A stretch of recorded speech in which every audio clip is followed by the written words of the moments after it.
Hey there, Aaron Bacon here again, and I'm here to show you one of my favorite tapping riffs I've ever learned.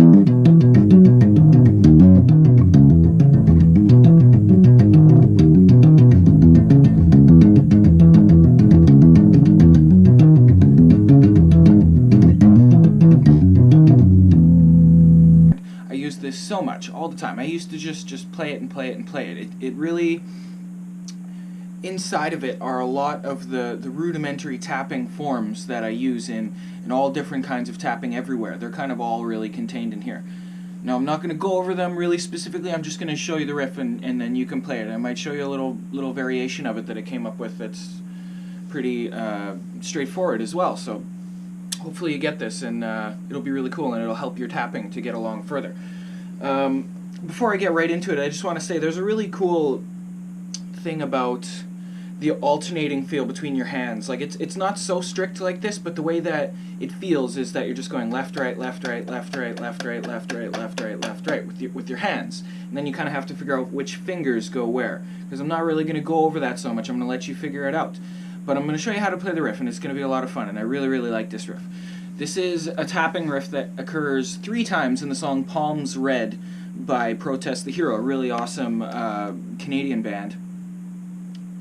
And learning some covers of theirs really, really helped take my playing to the next level. So I really want to show you guys some of their riffs. And this is by far one of my favorite tapping riffs that I've ever come across.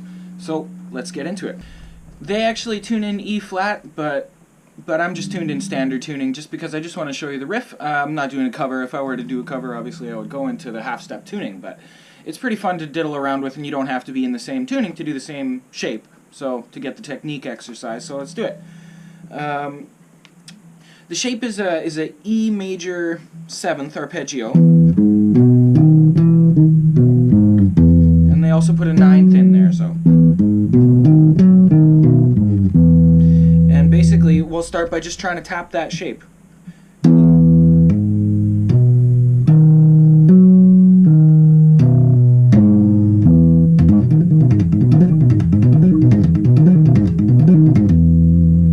That's the meat and potatoes of this whole entire riff. So we're going to take this E major 7th arpeggio.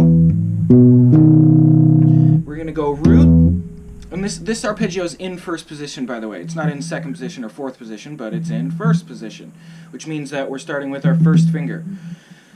So we're gonna tap this now. So hopefully you know a bit of tapping already, because I guess this maybe isn't the most introductory riff to start you off on tapping, but if you have a basic idea of how to do hammer-ons with both hands out of nowhere, then you should be well on your way. So we're going to go root note with the left hand, then we're going to go major 3rd with the right hand, and then 5th with the left hand, and then the octave with our middle finger of our left hand.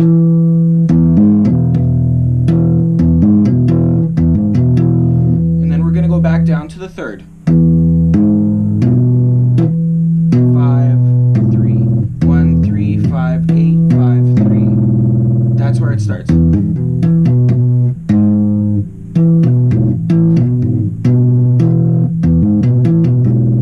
then we're going to hit the 9th of the chord, which is a minor 7th up from this 3rd, and go back down to the 5th and the 3rd. And then we're going to hit the major 7th. And then back down to the 5th and 3rd. So up to the bottom and then down 3 times, going from the octave, from the 9th, and from the 7th, down to the 3rd on those 3 times.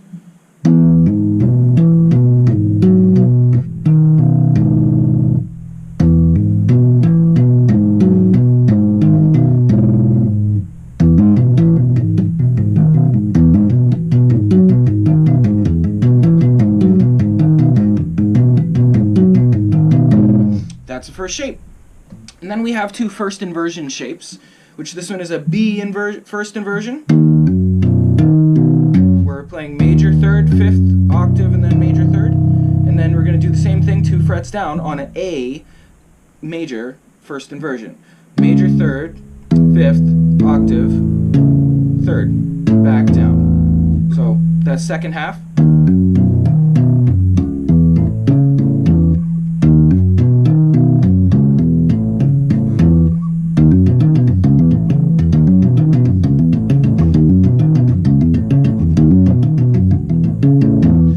just like any riff that's made up of a bunch of different parts like this, you want to go over them one at a time, look at any note that you're struggling on, any pattern, any series, any runs, any shapes, any directions that you're struggling on, and really work on just those. If you can go like, but then you get to here and you can't do that, then just do this. Do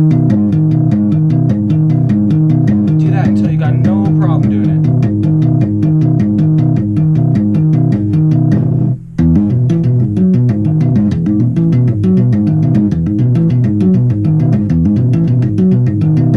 Now we're going to put those three shapes together. We have our root position major 7th chord in the E, and then we have the B major first inversion, and then the A major first inversion.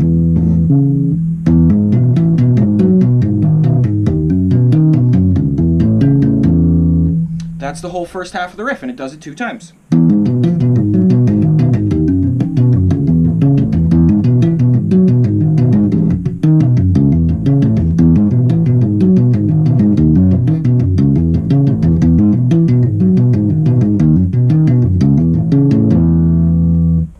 Now the second half of the riff is kind of the same thing, but it goes into a little bit more of a minor tonality and a bit of a different arrangement. So now it goes from this A major first inversion, it goes into a D flat minor.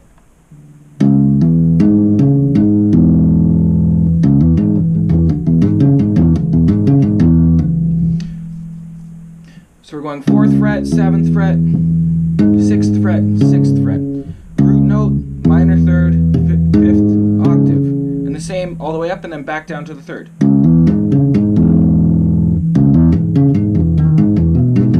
And it does the same on the top note of it, moving the melody note on the top. It goes from the root to the 9th to the minor 7th.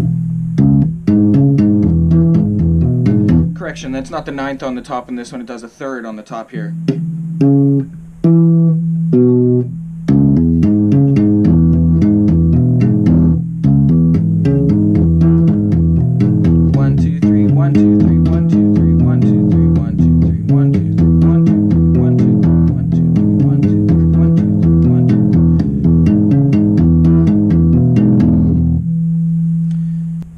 Does the same minor shape there in the second half of the riff, the same as we do the first 2 inversions, the B major first inversion and then the A major first inversion.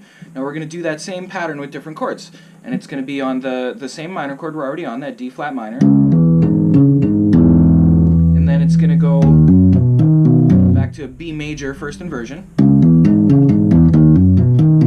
The same pattern is the second pattern in the first half of the riff.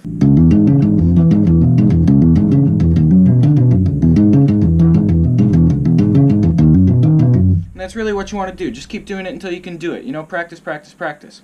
So that's pretty much the whole thing already. There's just one more little variation that I want to show you. And that last variation is just a E major first inversion. So that same pattern, but we're just doing it on the 11th fret here. And it does that on the 4th time of the entire repetition, so the second half of the second half. And that would be the 3rd chord. It does that one, I consider that kind of twice. And then it goes up here to that E major first inversion, and then to the B major first inversion. So the whole entire thing, all together, first and last half, let me show you. With that, and I'll try and play all the notes properly too.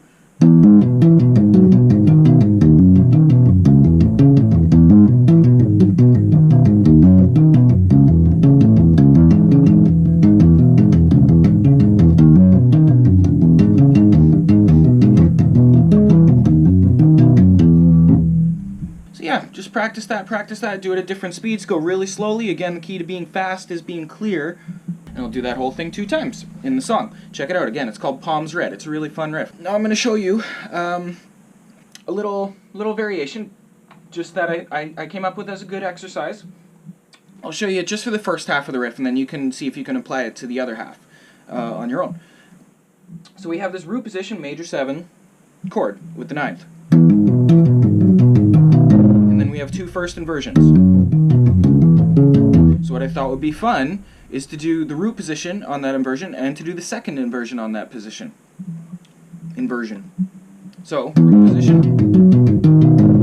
Now if this is major third, 5th, octave, major third, and I go up to the 5th again here, on the 11th fret, that would make the second inversion this. So put the same rhythm, but now I'm just going to switch the inversion on those second two chords.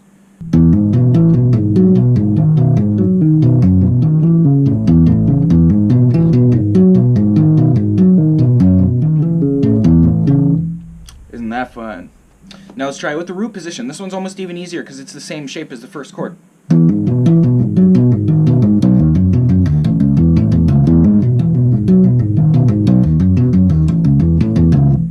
Easy peasy.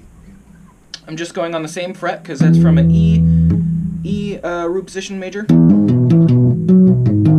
I'm on the B major, major third, 5th, octave, 5th, major third, A, major third, 5th, octave.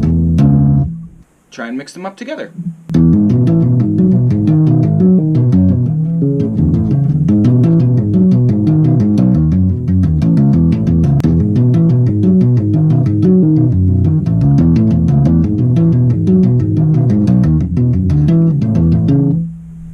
Isn't that fun? Hope you guys have a lot of fun with that. If you guys have any questions, let me know, and I can try and help you out with it. If you want any other riffs that you want to see, any fun tapping stuff, I can take an attempt at it, and I want to see you trying it too. Show me what you got out of this video. And also check out Protest the Hero, because they're just wicked. Arif Baghi is their bass player. I think they have a new bass player actually now. He's very good too. I don't know his name, but I've seen videos of him. He's also very excellent. But aRiff really was my hero for a while. He's a really good bass player and really artsy and cool and creative with his stuff. And he does this type of arpeggiated tapping that I don't see a lot of guys doing. A lot of people with their tapping, they do the single string tapping, you know, the Eddie Van Halen stuff that you see everywhere. And then in the bass playing world, there's a lot of tapping that's like piano, and I actually really like this style. But well, I see a lot of people doing it with the right hand, or the left hand does the bass here, and then the left hand does the melody.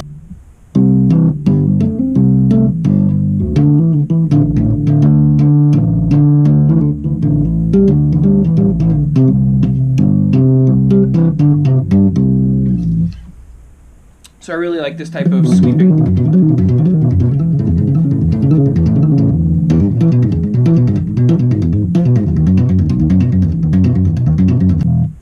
See you next time. Hello, just making sure you don't forget to hit that share, hit that like button. You know, give me a subscribe if you liked what I had to say.